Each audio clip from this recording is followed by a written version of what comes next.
Hello, നമ്മുടെ യൂട്യൂബിൽ ഇപ്പോൾ ട്രെൻഡിങ് ആയിട്ട് ഓടിക്കൊണ്ടിരിക്കുന്ന ഒരു ചിക്കൻ സാൻഡ്വിച്ചില്ലേ, അതെങ്ങനെ ഉണ്ടാക്കിയെന്നൊന്ന് കാണിച്ചു തരാം കേട്ടോ. ഇതെൻ്റെ വെർഷനാണേ.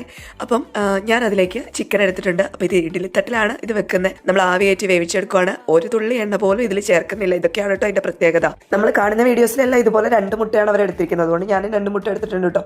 പിന്നെ ചിക്കൻ അവർ വെറുതെ ഉപ്പ് മാത്രം ഇട്ടിട്ട് വേവിക്കാൻ വെക്കുകയാണ് ചെയ്യുന്നത്. ഞാൻ എന്തായാലും അതിൽ കുറച്ച് മഞ്ഞൾപ്പൊടിയും കുരുമുളകും ഉപ്പും കൂടെ ഇട്ട് വെച്ചേ, അല്ലാതെ വെറുതെ ഒക്കെ എന്നെ മനസ്സിനോദിച്ചില്ല. അതുകൊണ്ട് ഞാൻ ഇങ്ങനെ ചെയ്താണ് കേട്ടോ. അപ്പം ഞാനൊരു അരമണിക്കൂറിനടുത്ത് ഞാനത് എന്തായാലും ആവിയാറ്റാൻ വെച്ചിട്ടുണ്ടായിരുന്നു കേട്ടോ. അപ്പോൾ എല്ലാം വെന്ത് കിട്ടിയിട്ടുണ്ട്. അപ്പോൾ നമുക്ക് മയോണൈസ് തയ്യാറാക്കാനായിട്ട് മുട്ട, വറ്റൽമുളക്, വെളുത്തുള്ളി, പിന്നെ അതിലേക്ക് കുറച്ച് തൈര് ഒഴിച്ചു. പിന്നെ കുറച്ച് ഉപ്പും വിനാഗിരിയാണ് കേട്ടോ ഒഴിച്ചത്. എന്നിട്ട് അത് ഇതുപോലെ ഒന്ന് മിക്സിയിലിട്ടൊന്ന് അടിച്ചെടുത്തിട്ടുണ്ട്. നന്നായിട്ടൊന്ന് അടിച്ചെടുത്തു. അപ്പോൾ നമ്മുടെ മയോണൈസ് റെഡിയായി. പിന്നെ നമ്മൾ വേവിക്കാൻ വെച്ച ചിക്കനില്ലേ, അത് മിക്സിക്കകത്തിട്ടൊന്ന് കറക്കി എടുത്തിട്ടുണ്ട് കേട്ടോ. പിന്നെ അതിലേക്ക് കുറച്ച് സവോള അരിഞ്ഞതും പിന്നെ കുറച്ച് ക്യാപ്സിക്കും കുറച്ച് മല്ലിയിലയാണ്. പിന്നെ അതിലേക്ക് ഉപ്പും കൂടെ ചേർത്ത് കൊടുത്തിട്ടുണ്ട് കേട്ടോ. എന്നിട്ട് എല്ലാം കൂടെ ഒന്ന് മിക്സ് ചെയ്തെടുത്തു. ഇത്രയേ ഉള്ളൂ കേട്ടോ. നമ്മുടെ സാൻഡ്വിച്ച് ഇവിടെ റെഡി ആയിട്ടുണ്ട്. അപ്പോൾ ഒരു തുള്ളി ഓയിൽ പോലും വേണ്ടാതെ പെട്ടെന്ന് തന്നെ നമ്മുടെ ചിക്കൻ സാൻഡ്വിച്ച് റെഡി ആയത് കണ്ടോ. ഇത് ഒരു കണക്കിന് നോക്കുമ്പോൾ ഇത് നല്ല എളുപ്പമാണ് കേട്ടോ. ഒരു ഇഡ്ഡലിത്തട്ടിൽ വെച്ചിട്ട് എല്ലാം കൂടെ ഒരുമിച്ച് വേവിച്ചെടുക്കുന്നു.